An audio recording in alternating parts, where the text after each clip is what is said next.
Hello YouTube and welcome back. We are now here on my setup folding table that I used before in my grandmother's room, which was meant to be a spare bedroom. Now right here in front of my bed. So what do you think of the setup so far? Well, no airport just yet, but I do have a good amount of aircraft to unbox. And if you want me to be truthfully, or better yet, I meant to say truthful, most of these airplanes have been out of the box before. I just wanted to check on them to make sure that they were in good shape. So they are apparently in good shape. So what we're going to look at is our 4 brand new JetBlue models by this company, Altitude models and NG models in the form of A320s and A321s. Then we got 2 Delta connections in the form of this year's CRJ 900 and the E175. Then we got our 2 house color schemes with the Air Wisconsin RJ 200 and the Republic Airways E175. And then I think this will be the best for last, the official Porter E195E2. I will tell you, I've seen some really good reviews about the Porter E195E2, so that's why that'll be the best for last. But because since JetBlue is my favorite airline, we're going to get them started over here. And because unfortunately I am handheld right now, I'm going to have to unbox each airplane off of camera. But we're going to do it, and I'm going to chapter it with all my JetBlue planes, my Delta planes, my house liveries or house colors, and then to wrap up the Porter, and then the surprise unboxing at the end. Gotta tell you, the surprise unboxing you'll see at the end took a lot of effort and a lot of time and savings to do, and hopefully will not cause any controversy on YouTube. But without further ado, let's get started. Let's go with JetBlue. Alright, and here they are now out of the box. Our 4 JetBlue models. 2 NG A321s and 2 Altitude A320s. We'll start with the A321s. Right over here, we got this simple prism tail A321. Now, what's kind of historical about this being made in 1/400 scale is that this is the very, very first 1/400 prism A321 that's actually considered a mint aircraft. And like I said before, the only way you can tell exterior-wise if this is a mint aircraft is that you would see a little bit of a mint logo right by the nose of the aircraft. I'm trying to see if I could get it to focus. But yeah, you see how there's a bit of a green mint logo right around there? If that's focusing, that's how we can tell this is a mint aircraft. And this is the first one we've ever gotten in the prism tail. Registration of this aircraft is November 942 Juliet Bravo, and it would also say our 200th aircraft as well. And if you're able to look closely what the name of the aircraft would say, it would say Menta Fresca. Let me try and zoom it in. So yeah, you see that, how it says Menta Fresca? I believe that's mint in JetBlue talk for fresh mint.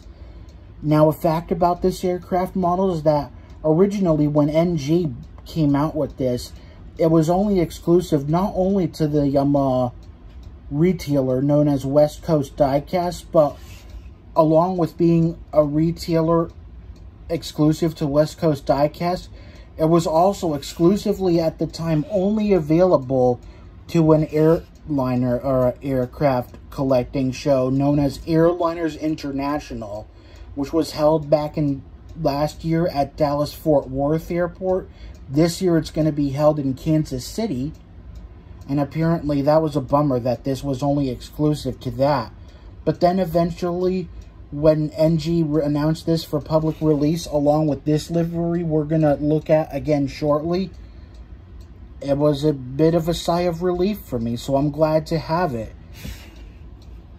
Also, a fact in reality about this aircraft, being that this is still their 200th aircraft, as of now this aircraft has been repainted from the usual prism tail fin to a ribbons tail fin, which I have 2 A321neo models of.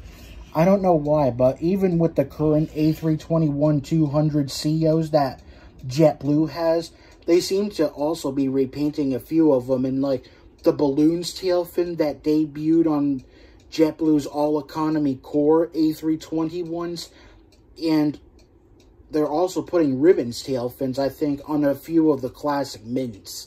And I don't know why. Sooner or later, I hope to find out. But I like how this is, because there are still a few prism tail fins A321s like this that still are in the classic mint class configuration. You'll find the mint class cabin up here where the JetBlue title is. And yeah, this is meant to be a classic mint, because ever since the introduction of the A321neo, they've also included a new refreshed mint suite, in which I'm not going to that much talk about in the essence of time. But all I can say is that this is a beautiful aircraft that I'm glad would eventually be available out to other retailers like Waffle Collectibles, where I get most of my aircraft. So I'm going to allow you to enjoy the close-up of this aircraft. It's just absolutely gorgeous.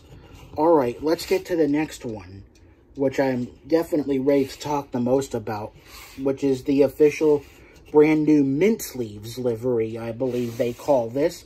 Even though Flight Radar calls this the first mint livery, according to JetBlue, this is really known to be, well, the mint leaves livery.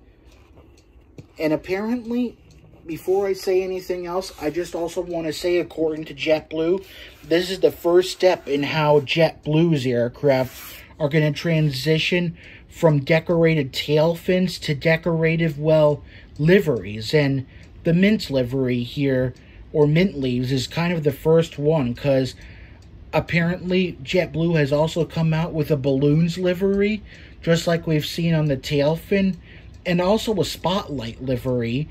In fact, there are two 1-400 spotlight liveries coming out. One of them being made by Phoenix in the fence tips, and another is being made by NG with the sharklets. Can't wait to get those. You'll probably see what I'm talking about in the future of JetBlue. Those all have yet to come out. But for now, let's take a look at the beautiful mint leaves livery. Starting up front over here, we're getting a look at the caption or name of the aircraft, which says a defying moment. Before this aircraft was repainted in this beautiful livery, the name would say 1 mint, 2 mint, you mint, I mint, or we mint. I don't know what it will say. Kind of JetBlue's mint way of saying 1 potato, 2 potato, 3 potato, 4. But yeah, due to the fact that this livery is brand spanking new, it really is a defying moment, as it's really meant to say. So what else can I say? This is a beautiful livery. You can also see the sharklets are painted in what I kind of would say is like a toothpaste kind of blue, with a little bit of a mint green hue to it. You can see it on the outside and the inside of the sharklets. And then coming towards the back, aside from that white SATCOM box, you can see here is our mint leaves pattern in a white, a toothpaste blue, and a dark blue. And that's what really makes this beautiful new livery stand out. There are more than one of JetBlue's A321-200ceos painted like this, but this one, of course, was the first. And of course, I don't think they have the mint logo, because we all know, as long as this is a mint leaves livery, that this is definitely a mint aircraft. And I gotta tell you, this is a beautiful model. Aero Classics made this model too, but NG I felt was really gonna nail this, and so here it is. Beautiful livery. Alright, next we're going to take a look at the two A320s over here. that are made by a different manufacturer, but also utilizes the Panda model molding called Altitude models. Their first JetBlue plane was this A320 with sharklets in the spotlight tail fin, as well as this high-rise tail fin. And speaking quickly of the high-rise tail fin, I believe that Altitude came out with 2 more high-rise tail fins, in which I definitely cannot wait to get. But we're going to start over here with the spotlight tail fin, because this is definitely gaining its popularity, without a doubt. And I like how Panda utilizes a gray SATCOM box on the top. And I don't know in reality if the SATCOM box is gray or white on the top of the fuselage. Do let me know in the comments below.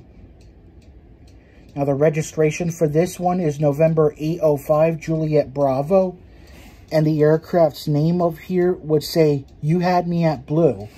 A quick fact about this aircraft, we did receive this around, I believe, 2014, when this was made by Gemini Jets. And this was back then a barcode livery. But apparently, as I'm seeing with JetBlue, I believe they're retiring the barcode livery as well as the Blueberries livery and repainting them all with high-rise and spotlight liveries. And I don't think it's weird, but I think this is a unique feature that JetBlue is doing. So I'm glad that Altitude, aka Panda, came out with this registration and caption again, this time as it is in the brand new spotlight scheme. If anyone happens to know why JetBlue is retiring both the barcode and the Blueberries tail fin, do let me know in the comments section below.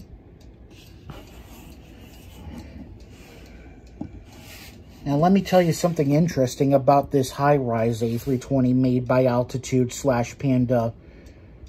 First off, this is a different registration number. This is not the same one that we received many years ago by Gemini Jets. The registration number is November 599 Juliet Bravo.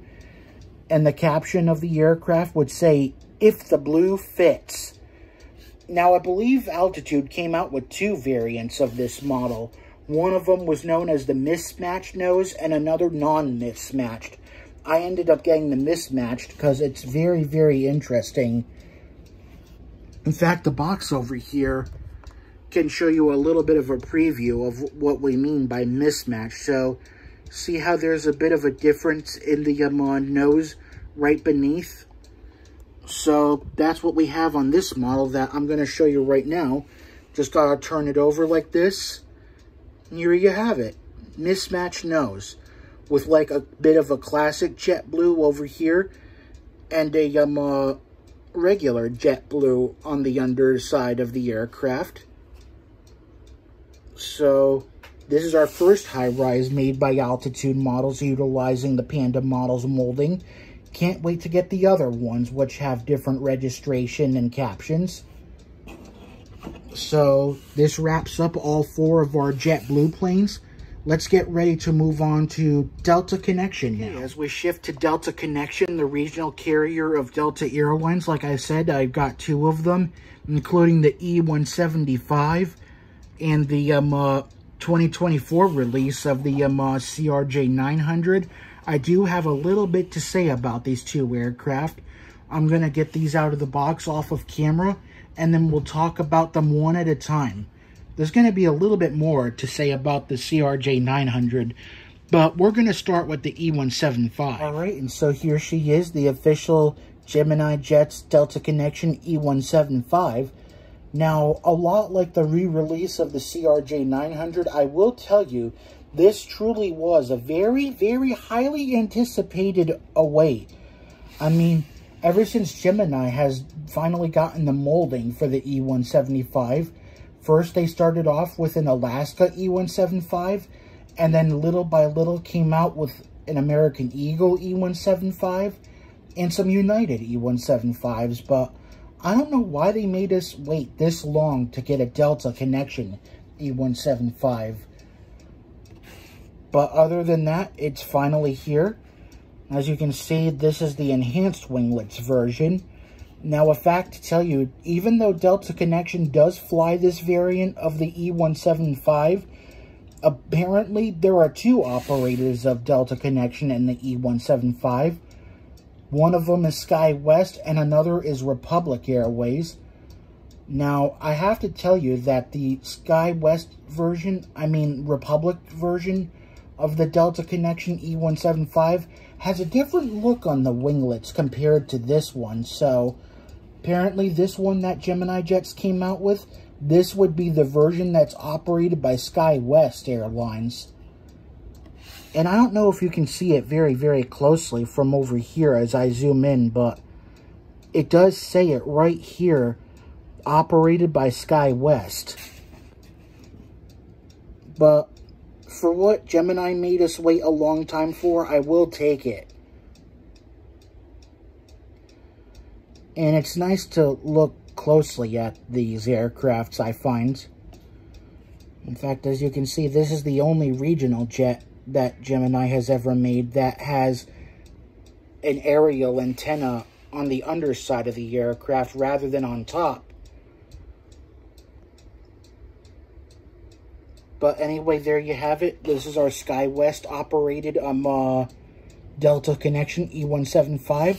Now let's get to the CRJ900. Alright, and here it is. This would be the official 2024 release, which would also be Gemini's very third release of the Delta Connection CRJ900. Now, I did apparently get the other releases of the CRJ900 to compare. So, we're going to make a little bit of a row. So, as we move on over here to the left, if I'm pointing correctly, here's the 2024 release. And coming into the center, here's the 2021 release. And now coming in from the right is the 2008 release. Now, let's start comparing these. Starting off with this year's release, I do have to admit, it definitely looks really realistic of having the nose gear coming down a little bit lower like that. That way passengers can easily get on and off of it, rather boarding with its air stairs attached to the L1 door or through a jetway. Works either way.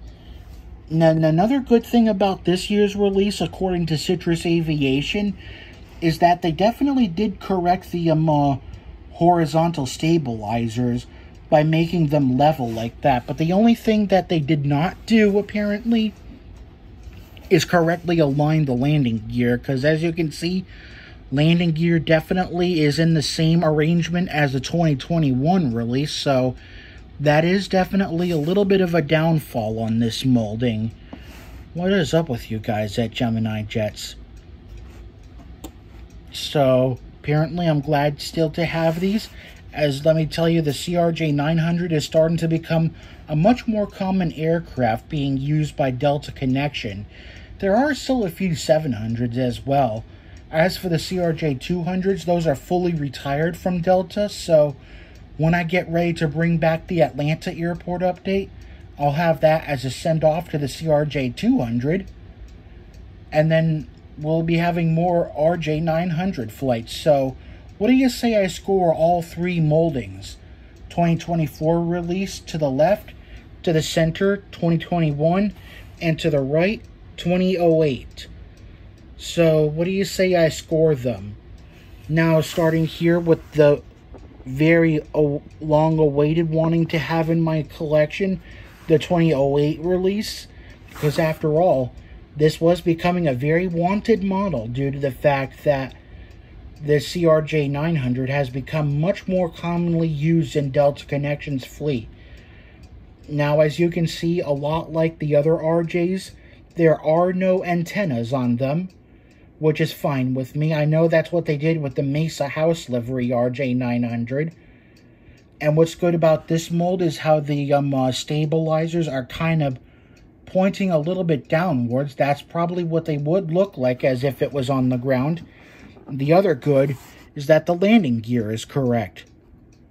That's what the main landing gear is supposed to look like. And now for the 2021 release. As you can see, there's two things that they got wrong about this release. First off, the horizontal stabilizer detail stabilizers are pointing upright as if it's in flight. And the landing gear is in the wrong ways like that. I know a few other users have modified them, but I prefer to leave it the way it is because I have a lot of strength in me and I'm worried that if I try to modify it, I might accidentally break it. Finally, for the 2024 release, horizontal stabilizers look much better, but they did not put the landing gear correctly. So here are my letter scorings. 2008 release gets an A+. 2021 release gets a major D- for the wrong way of the horizontal stabilizers and landing gear. And this year's 2024 release gets a C+ for having the correct look on the stabilizers, but the wrong look on the main landing gear. So, other than that, there you have it. My comparison from this year's release of the Delta Connection CRJ900 and the 2021 and 2008 molds. Hopefully one day Gemini can do better by doing probably like the Mesa house livery with the landing gear in the correct position, and also by putting a few antennas like they did. Hopefully one day Gemini will listen to us on doing that. That was our Delta Connection CRJ900 and E175.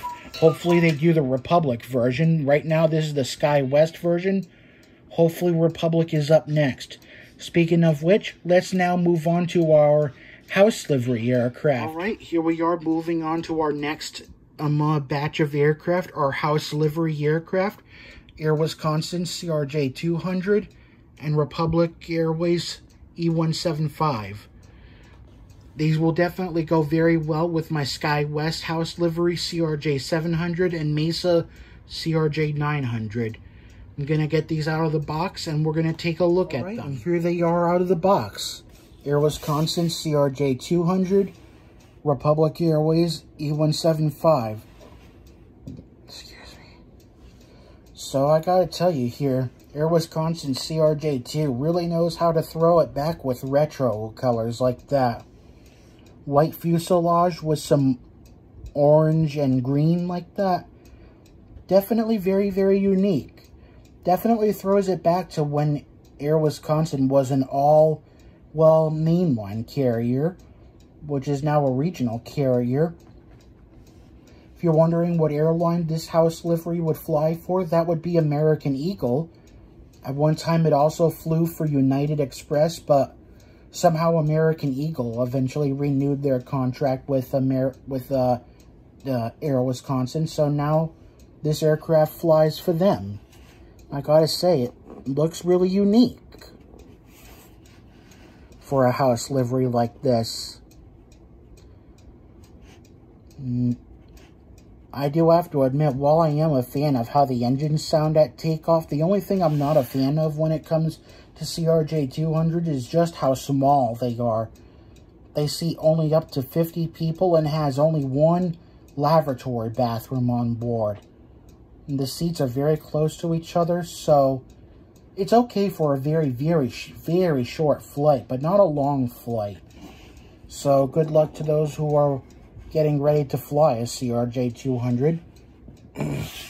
Now here we are looking at the Republic Airways house livery E175.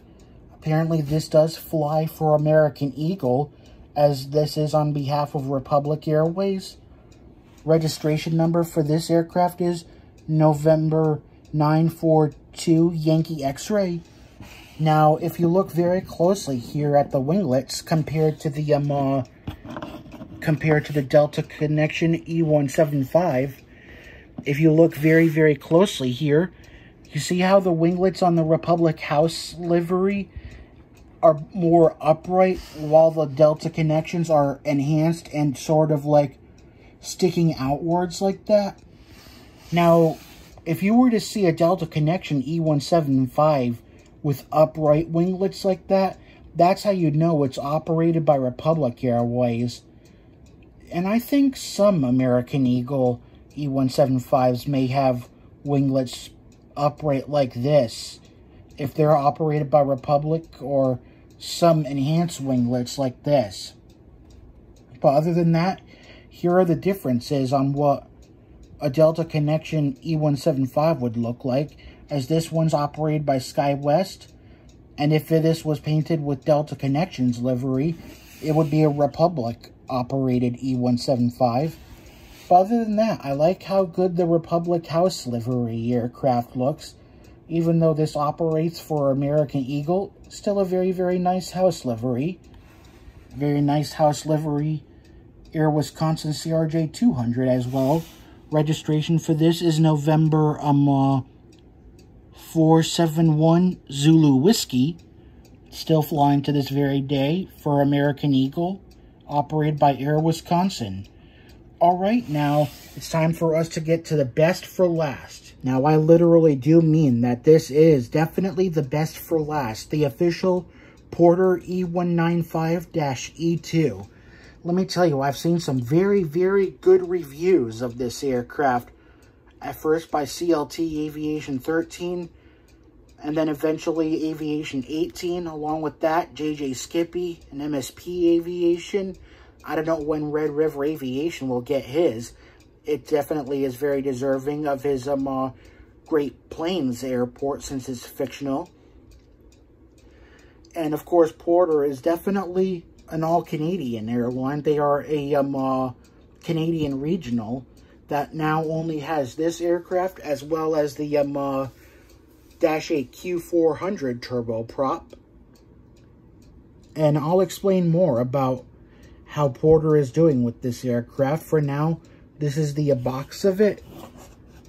And I hope you enjoyed every inch of how you've seen the box as I've done this, which is not very Vanillite, but very, very unique. So let's get this plane out of the box so I could show this beauty to you. All right, and here she is, the official Porter Airlines E195-E2.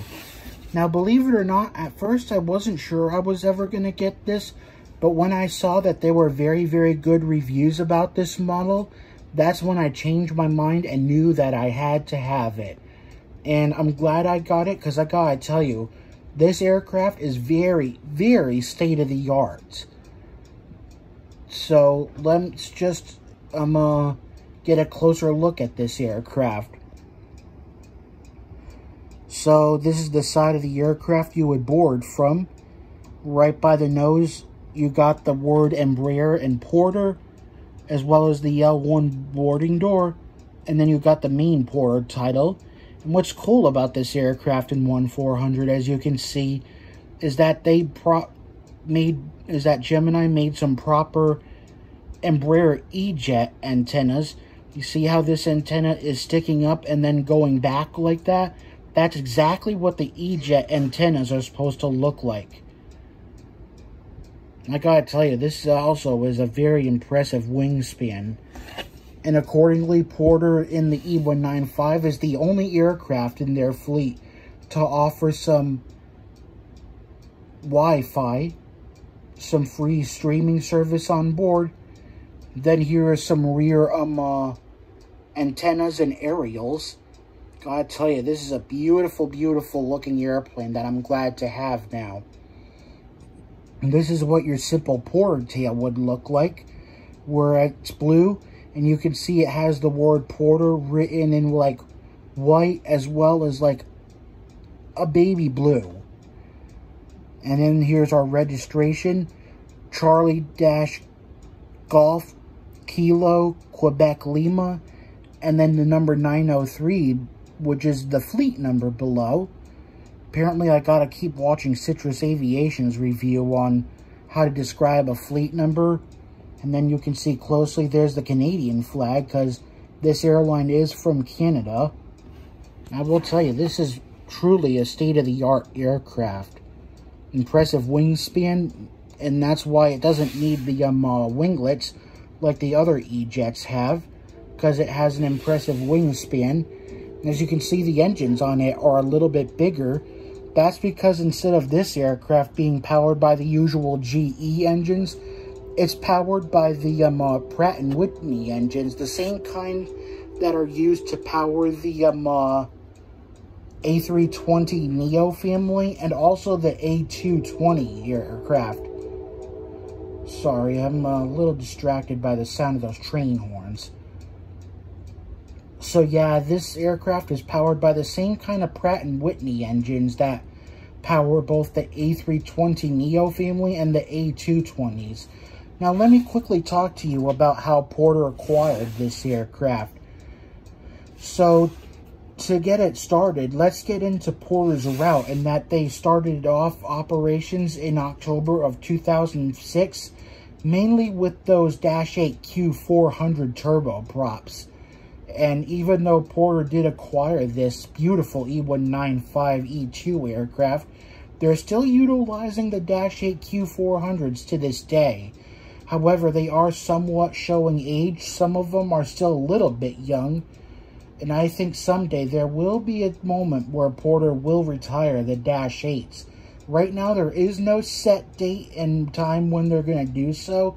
So for those of you who like the Dash 8 Q400s, to try to enjoy them while you can.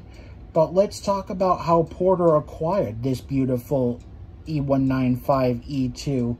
Or as it's called on flight radar, the E295, or as I like to say, the E2195. So it was around 2013, I believe, when Porter wanted to acquire a jet aircraft. Originally, they did aim towards this A220-100, but for those of you who don't know, the A220 series was actually back then going to be originally known as the CS series by Bombardier, but eventually Airbus purchased the rights of that aircraft to recalling it the A220 series, because for those of you who don't know, as of today, Bombardier was brought out by Mitsubishi. So, apparently, I think that's why they decided to allow Airbus to purchase the rights of the A220, and that's what got Porter to step away from the A220-100. They were even going to see if they could operate them out of the main airport that Porter has gotten started at, known as the City Airport, better known as Billy Bishop Airport. They even asked the City of Toronto to try to expand and lengthen the runway a little bit to be able to accommodate some jet aircraft, but that deal was canceled, I believe, for two reasons. One is that it would have taken them a very long time to expand or lengthen the runway at Billy Bishop Airport due to the fact that that's an island airport. And the other reason is due to the fact that they don't allow any jet aircraft there of any standard. I believe the reason why, being so close to downtown Toronto, would be because of noise. Because after all, jet engines are a lot louder than propeller or turboprop aircraft. So I believe it was around the 2020s when Porter decided to acquire this aircraft, the E195-E2. And due to the fact that Billy Bishop Island Airport has such a short runway, which is only capable of handling turboprop aircraft. As of now, the E2s are based out of Toronto Pearson Airport, which happens to be Toronto's main international airport. They're also based out of Montreal and seasonally based out of Ottawa and Halifax, Canada. And ever since they've got their hands on the E195-E2, they've been able to expand to further destinations around Canada, such as Calgary and Edmonton in Alberta, Winnipeg and Manitoba, and also Victoria and Vancouver in British Columbia. And along with expanding their routes further into Canada, they've gone further into the United States, including San Francisco and LA in California, Las Vegas and Nevada, and even here in Florida, including Orlando and Fort Lauderdale year-round, as well as Tampa, Fort Myers, and Miami seasonally. So I will have to tell you that the E195-E2 or the E2195 is a really big step in the right direction for Porter, Because now that they have a good range of passenger jetliner, due to the fact that the Q400s don't have as much of a flying range as a jetliner has, this is definitely a brand new right step in the right direction for Porter to expand even further across Canada and into the United States as well. I hope that here in Jacksonville, we're up next for Porter to acquire, because I think we deserve another Canadian carrier here in Jax after Air Canada Express abruptly left us. But other than that, I will tell you that either way, this aircraft is absolutely state-of-the-art and is a beautifully stretched version of the E190 family. Much longer than the E195 and the E190, as well as the E170 series. This fuselage would have been more comparable and competitive with either a 737 MAX 8 or an A320neo. Other than that, I will say this is a beautiful aircraft that I'm very glad that I own. Gonna rotate this around so y'all can continue to enjoy this. I'm glad I saved this as the best for last. Alright, well, speaking of Porter, now we're going to go down to a surprise unboxing, which I think will look good next to this Porter E195. Alright, now I have to admit, I was going to probably do an unboxing and review of this aircraft in a separate video, but I think due to the fact that you've enjoyed what I've unboxed and reviewed so far, I figured I would decide to put the surprise aircraft in right now. Now, before I get it in the box and all, before I put everything in frame, I have to tell you that this purchase took a lot of effort, as well as a lot of negotiating and a lot of budgeting to take, because this aircraft is very, very rare, which is why it was very, very expensive. And the reason why I took my time and thoughts on making this purchase is because this was the only one I found on eBay. There were no others like it available at all. And I also didn't want to sound controversial once I showed you this aircraft, because due to the fact that this was the only one listed on eBay, even though my wallet couldn't handle it, but it does now, thank goodness, I just didn't want to sound so controversial, because I remember seeing CLT Aviation's review of the Porter E195E2, saying that he wishes that he had the Dash 8 version, and I was having a feeling that since a lot of you also have the Porter E195E2, I'm sure some of you still wish to have the Porter Q400 turboprop, but these are very, very rare, with one being made in 2010 and another recently being made in 2018. So these are very rare to find, and I'm sure most of you have your fingers crossed that one day Gemini Jets does do a re-release of this aircraft. And because I've mentioned Porter and all, well, it's time I bring you the surprise. And here it is. The only one I ever found on eBay, which I had to do a lot of budgeting for because it was very, very expensive.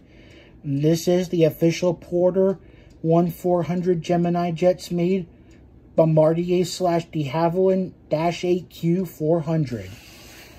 Now, this is the 2010 release. The 2018 release would say like a 75th anniversary, celebrating 75 years of like regional carrier of Canada like that.